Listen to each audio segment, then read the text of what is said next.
If you're drawn to stories set on remote, windswept islands where survival feels uncertain, if you like novels that mix personal family drama, or if you're pulled towards characters who arrive as strangers and bring with them mystery, danger, and the possibility of redemption, if so, then today's book just might be for you. Today, I'll be reviewing Wild Dark Shore by Charlotte McConaghy. Welcome to Spencer Reads Everything. I'm your host, Spencer Duncan. Here, I share thoughtful reviews across all kinds of genres, from literary fiction to history, fantasy to memoir, to help you find books that might be worth your time. I first heard about Wild Dark Shore on several summer reading lists, including mentions on the Economist podcast and, if I'm remembering correctly, in the New York Times.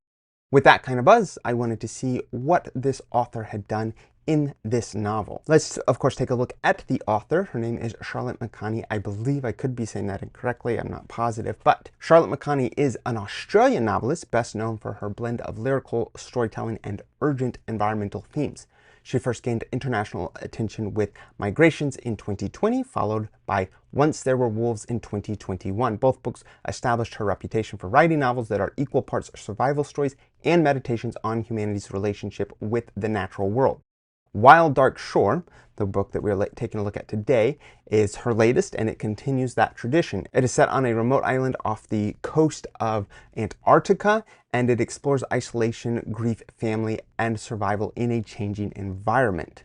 Before we get into the summary, I need to give a clear spoiler warning. Wild Dark Shore is a book built on secrets and mysteries, and I'm going to be spilling at least some of the tea, maybe not all of it, we'll see. That means I will be walking through some of the twists, some of the reveals, and the darker turns of the story. If you want to discover the island's secrets fresh for yourself, this is the time to pause, go read the book, and then come back when you're ready. For everyone else, let's dive into the characters and the story. So, who are the main characters? Well, first you have Rowan. She is the novel's central figure. She is pulled from the sea, injured and half dead, carrying secrets about her past. You'll find out what those are as the book proceeds. Then you have Dominic Salt. He is the father of 3 children that are all on this island, and he appears to be some kind of caretaker for the island, although you'll find out more exactly what his role is as the novel continues. He's a stern man. He is haunted. He is, of course, trying to raise 3 children alone here on this crazy island, and he is the caretaker of the lighthouse and the seed vault. Then you have his children. You have Finn Salt. She is Dominic's 17-year-old daughter. She is deeply tied to the sea and the island's seals. She is restless and yearning for escape. Then you have Raff Salt. That is Dominic's older son. He is loyal and practical, and he is incredibly shaped by the isolation of their life. And then you have Orly Salt. He is the youngest Salt child. He is unusually intelligent, very sensitive. He is fascinated by the seeds and the seed vault. And he also has an ability to hear voices on the island. You're not entirely sure what exactly that means, but there seems to be some kind of connection between him, the island, the ecosystem, and also just the isolation that seems to be breeding some of this. Then you have one other character that isn't even really in the book. Well, she is in the book, but she is already dead at the beginning of the book, and that would be Maeve, which is Dominique's late wife. But she certainly has a ghostly presence, and you find him frequently talking to her, at least in his mind, but he very much has a conversation, he speaks out loud. And again, I think that is meant to not only touch upon his grief, but help to contextualize and give real understanding to the isolation and the way that being on this island is affecting everyone, and not just their mental health, but the way that they're interacting socially, and you'll see how all of that continues to play out. When the novel begins, you have Rowan. Like I said, she is going to be pulled out of the ocean, nearly drowned. She's going to be battered, half dead. She washes ashore after a storm and is rescued by Finn Salt, who swims into the waves to drag her back. Rowan is brought into the lighthouse where the Salt family lives. It's an isolated household bound together by grief and survival, and like I said, plenty of questions and secrets. Dominic is the father. He keeps his children alive by maintaining the lighthouse and the island's global seed vault, while grief for his late wife Maeve hardens him into silence. His children each carry their own burdens. Raff, like I said, is loyal but weary. Finn is restless and resentful. Orly bright and strange, with a mystical sensitivity to the animals living and dead around the island. Rowan's presence unsettles them all. She is evasive about her past, but her injuries and haunted eyes suggest some kind of trauma. As she recovers, she becomes entwined in the family's dynamics, each child responding differently to her presence. Orly befriends her quickly, Finn hovers between fascination and suspicion, and Raff mistrusts her intrusion into their fragile world. Dominique, protective and wary, sees her as a threat to their survival. The island itself is alive with danger. There are relentless storms that batter their home, their energy systems fail, and the sea vault itself is in great danger. This is humanity's fragile insurance policy, and as it begins to falter, that makes all the tension even worse. For Dominique, survival is about silence, secrecy, and control, but Rowan's arrival forces old wounds into the open. Dominique's grief and Finn's longing for freedom and Rowan's own hidden past all affect that. As the author gradually reveals the truth, each character's secrets come into focus. For starters, you have Rowan's story, the voyage that brought her, the violence she endured, the choices that nearly killed her, all collide with the Salt family's buried grief and tension.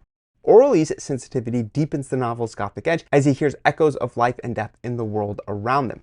By the climax of the book, storms and secrets converge, the family's fragile unity is tested, violence erupts at times, and survival comes at a cost. Without giving away too much about the very end of the book, just know that as things progress and you find out more and more details about each of the characters and why they might be so emotionally scarred and what exactly their secrets are as it pertains to their love interests or their sense of isolation or their connectivity to those around them, and you find out that there had been other people on the island that were part of the scientific endeavors that have apparently had some kind of falling out with the people that are caretakers for that island, and all the while in the background you have the threat of climate change is actually making the island too warm to maintain the seed vault, and all of that is playing out. And as that happens, you are seeing all the individuals' lives becoming a little more intertwined, and you will eventually see exactly how it all ends. It has a pretty touching ending, and I will say that there are a lot of different approaches that you could consider, but Rowan's impact in particular on this family seems to be the lasting message of the book, and her own decisions, not just for her own life, but impacting the life of the Salt family, are going to be the thing that really ties it all together. I really enjoyed this book. I thought from the beginning, it just really managed to pull me in. I finished it pretty quickly. It's just one of those novels that is definitely a page turner, and not necessarily because of the nonstop action. There is a lot going on, but really because you just have this very deliberate and steady pace and way that the author is revealing information and secrets and just the severity of their situation. And she does it in a way that even if there's not constant action, there's certainly something that is keeping you going because you want to learn more. And like I said, every chapter manages to reveal a little bit more about the individual's past, Rowan's past, Dominique's past, his grief, Finn's frustrations, and of course Orly's strange sensitivity and his connection to the animal world around them. And as each revelation comes, the tension just ratchets it a little higher and a little higher. And in so doing, I found myself completely caught up in the mysteries of the island and the family, and I did want to keep reading late into the night just to see how it would all unfold, and I will say that it was a great recommendation. I'll also say that one thing that made Wild Dark Shore such an engaging read for me is the balance between the atmosphere and story.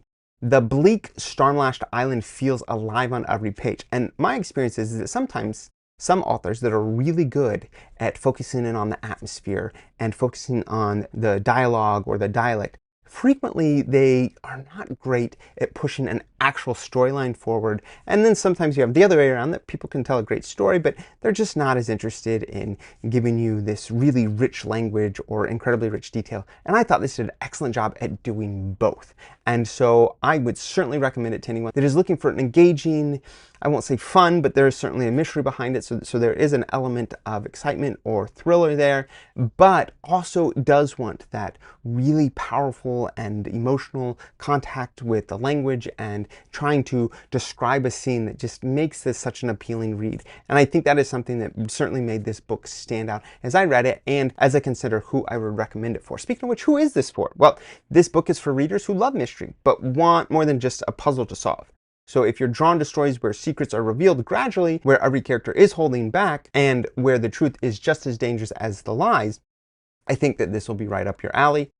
It is also for readers who appreciate atmosphere. Like I said, the author writes landscapes so vividly that they become characters themselves. If you like novels where the setting isn't just a backdrop, but a living force, in this case, a storm-lashed island where the sea itself feels both beautiful and menacing, this book will absolutely deliver for you. I think fans of Gothic fiction and psychological suspense will also find a lot to love here. There are shades of Gothic in the isolation, the grief, the secrets, and the way Rowan's arrival unsettles the fragile balance of the Salt family. If you enjoy stories that explore the darkness in human nature while still leaving room for resilience and redemption, this is an excellent fit. And finally, it's for anyone looking for a novel that combines an emotional core with page-turning tension. If you like a story that keeps you hooked while also making you think about survival, family, and the weight of secrets, Wild Dark Shore is a book you should pick up. Who is this not for? This is not a book for readers looking for something light, cozy, or comforting. Yes, it is a mystery novel, but it is a mystery novel with a lot more to it. It is dark, tense, and often heavy. The atmosphere is bleak and windswept. The family at its center is weighed down by grief, and the story itself is steeped in secrets, violence, and emotional scars. It's also not for readers who want a tidy, feel-good mystery.